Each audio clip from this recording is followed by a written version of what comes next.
But she's right. You can only control. You can turn around and punch the person or say something to the person again, be nasty, or you can figure it out on your own and do the best that you can to control the situation and take a deep breath. It is the After Party Podcast. A lot different than yesterday's podcast. Doesn't have to be. It will be. Keep moving. We're not talking about anuses today. No anus talk. Fine. No anal talk. Danielle is here, and there's Scary, and there's Straight Nate, and there's Gandhi, and there's Scott B. Hi. Let's go. You know, we were talking on the show earlier today, which was the Tuesday show, and we're talking about Mel Robbins and Jefferson Fisher. Yeah. Two people we want to have on our show. Very, very interesting people that get into. Well, how would you describe what Mel Robbins does, first of all? I think, isn't it motivational speakers in There's some motivation way? there. Self-help. And what's great about her new book is you hear about her past and where she's from, and it really catches you up to date, gets you up to date on who she is and why she does what she does. What were we going to say, Danielle? Yeah, and she actually, in her new book, she talks about how she did all these things that, she needed to stop doing, and that's why her new book, Let Them, is about her journey and what she says constantly in the book. I did the same thing over and over again, and it's really, really good. And I like there's a lot of standout moments where I've gone, oh, damn, I did the same thing too, and you don't even realize it. You don't even realize you need the book, but you need the book. You do. You do. It's a great read and a great listen. So go to Audible and download it today. But also Jefferson Fisher is another guy that we're following who I love. And funny enough, he was on her podcast to talk about his new book, which is out, I think, in the next couple of days. And he was talking, and I played this on the show, what to say and how to reply if someone says something very biting, something very cutting, and very, like an insult to you. And so his replies were pretty simple. First of all, you can just look at them and say, I'm sorry, can you repeat that? So the person who said something offensive to you has to hear themselves say it again. Secondly, you could easily say, hey, what did you mean to accomplish by telling me that what you just told me, that insult? What did you mean to accomplish? And the third thing he said, which I thought is brilliant, if someone says something mean and cruel to you, just be silent and not say one word. Silence is a very, very powerful thing, is it not? Absolutely. One of my favorite things to do is slap people with silence. I will turn on a read message so that I read it and I have nothing to say to it. Oh. Silence says a lot. Not saying anything actually says a lot. Yep. A lot of us try to use our filters, our built-in filters that we've been pre-wired with to stop our mouths from saying insulting things. Mm-hmm. Stop saying things that are hurtful. If you want to get a point across to help someone, you do it in a helpful manner where you're their friend. You don't want to hurt their feelings at the same time you want to help them. But if you just come out and say, hey, you're a piece of crap, that's not going to be any good. The things we say are so more impactful than we give ourselves credit for. Yeah. And you can never unsay something once you say it. Nope. God, we know that. We say so much on the show every day. I know. And some of our filters work better than others. Yeah. Yeah. Well, I think we should all work on that. I'm trying to, and I'm nowhere near a success at this, but thinking for a split second before I say something. Oh, yeah. She talks in the book, Mel Robbins talks in the book about sitting on an airplane, and the guy behind her was coughing.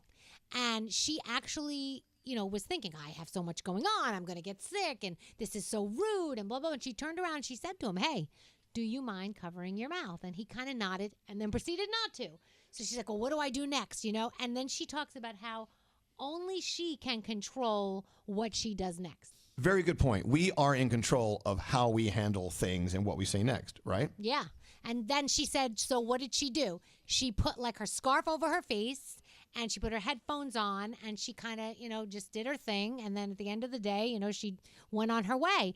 And she said normally she would have freaked out. She would have been like, and she said, I would have also gone to my meeting and complained about the person to everybody at the meeting, and I would have continued the conversation. Instead, she said, I let it go because I thought about let them. And I let it go, and then that was it. But I said this, I would do the same thing. Do you know how many times the people behind me are coughing at a Broadway show or coughing in the airplane? I want to turn around and punch them in the head. I'm going to try her theory next time and see if it works. But I always bring a mask with me, so I'll put the mask on. So that's how I help, my head. But she's right. You can only control. You can turn around and punch the person or say something to the person again, be nasty, or you can figure it out on your own and do the best that you can to control the situation and take a deep breath. Well, I am reading the book, but I'm going to convert, because of you, I'm going to convert to listening on my Audible. So, the things we say, stop and think how it's impacting someone. For instance, Gandhi was saying she hates when people come up to her and say, we need to talk. It's emotional terrorism. What And are you're you like, doing? okay, well, then you're like, okay, go ahead and talk. And then they Right. say, well, okay, when we have a moment, we'll talk. Oh. And so they've already, they kidnapped your brain, and they're holding it hostage until you can actually have this conversation. Right. I feel like the we need to talk thing is never something insignificant because they want to set up another time to have a deep conversation about it. At the very least, give me a subtitle to that title, or whatever you would call it, subheadline, because we need to talk. Cool. About what? Just tell me about what. That's it. Otherwise, I'm going to be thinking about this all day. Then I'm going to get mad at you and prepare a bunch of arguments against something that you probably haven't even really been upset by. Right. Terrorism. I hate when people do that. You're living needlessly in my head. Yes. Get out. I feel like Get it's out the of same there. way when they call a meeting and they're like, hey, we want to get everyone together tomorrow at like 3. And we're like, well, what is it? Right. You'll find out tomorrow at 3. I'm like, no. Tell me now or I'm going to puke. Right. It's terrible. So the things you say, give yourself some. It's actually a moment for you to give yourself some credit. You have impact ability. Yep. You can impact someone by the things you say, or teasing them like that. We need to have a meeting. For instance, I'm having a lunch with a friend of mine today. And he's like, "Oh, what are we just gonna?" I said, "Yeah, I want to talk to you about something." No. See, I always think that's you want a loan or an investment opportunity. Right. Then I followed it up by saying, "Okay, no, it's nothing bad. It's actually really good. Let's spend some time together. I want to have a conversation with you." And then later, I was like, "Oh God, I hope I didn't plant some seed of angst in You his did. head." Or if you said it's something good, maybe he's like, oh, he's putting me in his will. I'm about to find out, and then you're just going to let him down. I'm going in his will, and he's dying soon. Oh. Well, when you Anyway. do have quote unquote meetings like that, it's best to just say what you wanted to have that meeting for immediately. Yeah. And not do the whole let's have a drink and catch up on small talk. No, get that shit Well, out of yeah. The thing is, I was afraid he was going to pull out and not like take some time and move some things around to have spend time with me. I mean, he had other things to do, but this is a very timely thing, and I just want to get it out of the way. But like the other day, when Mario Carbone fired me, he sat me down like he would an employee. Yeah. And rather than just beating around the bush and saying you're great, the first thing out of his mouth was, "The reason you're here now is because we're going to have to let you go." Yeah.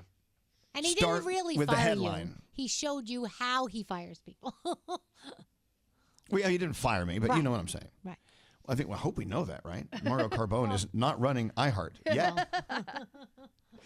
But anyway, I think you're right. And this is answering to Nate, what you're saying. It's better to get it all out of the way in the beginning and say, let's fill in the blanks this afternoon at 4 o'clock. Do you mind doing that? And then you can do that way. Yeah. All right. My whole point here, and no one really gives a flying flip, is the things you say are important. But right now, I'm feeling like everything I'm saying is not important to anyone on this podcast. Why?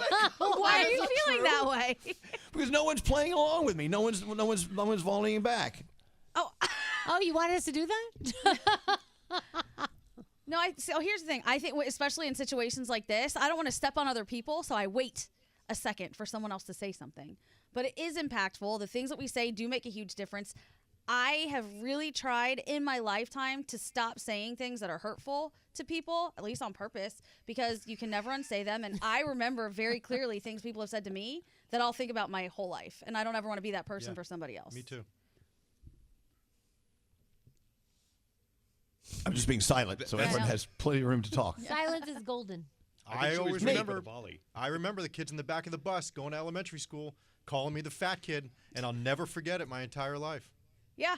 Yeah, Yeah. that's why, I try not to say nasty things to people, although I do, say things to Scary, and Gandhi will look at me, and then I feel bad. Yeah. But, I try my best not to. We also have an understanding though, because we're family. Yeah. We all know each other. What I don't understand is how people can be so obnoxious on comment threads. They say things that I wouldn't even think of saying. So to your point, Elvis, more people should understand that and realize that even if words on a computer, even words in a comment thread can be very impactful in a negative way and affect people.